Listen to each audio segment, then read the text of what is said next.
The European Court of Human Rights ruled Poland violated an international treaty by hosting secret CIA prisons within its borders.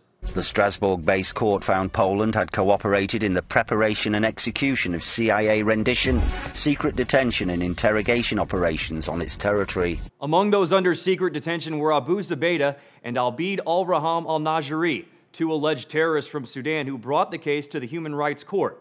BBC reports both men are currently held at Guantanamo Bay.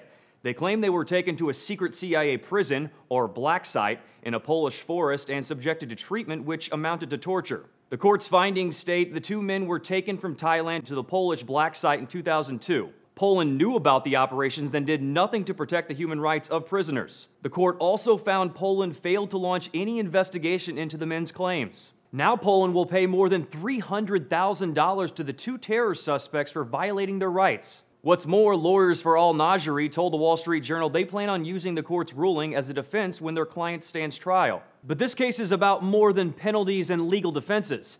This is the first ruling of its kind to condemn the CIA's covert operation. Al Jazeera, along with other news outlets, believe this could set a new precedent and convict more countries. The new judgment crystallizes a decisive moment at which, for countries complicit in the rendition, detention, interrogation program, it has become absurd to deny involvement. The ruling has already made Poland reel in response. RT quotes a presidential spokesperson as saying, "The ruling on the tribunal in Strasbourg on CIA jails is embarrassing for Poland and is a burden both in terms of our country's finances as well as its image." And what about the images of the U.S. and the CIA? The New York Times reports the U.S. is outside the court's jurisdiction, but this could help President Obama address legal questions that arose after the program ended. Remember, in his first week in office, the president shut down the detainee program and black site operations. The CIA black site in Poland has been widely reported on since 2005. Since then, information about its history and use have seeped from Washington.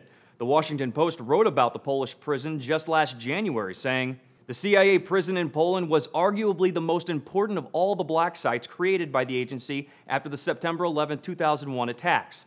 It was the first of a trio in Europe that housed the initial wave of accused September 11 conspirators." RT cites reports claiming there are 54 countries worldwide who have offered to help the CIA detain, transport, and interrogate suspects since the September 11th attacks. On Thursday, Amnesty International called for these supporting countries to be investigated as well. For Newsy, I'm Jay Struberg.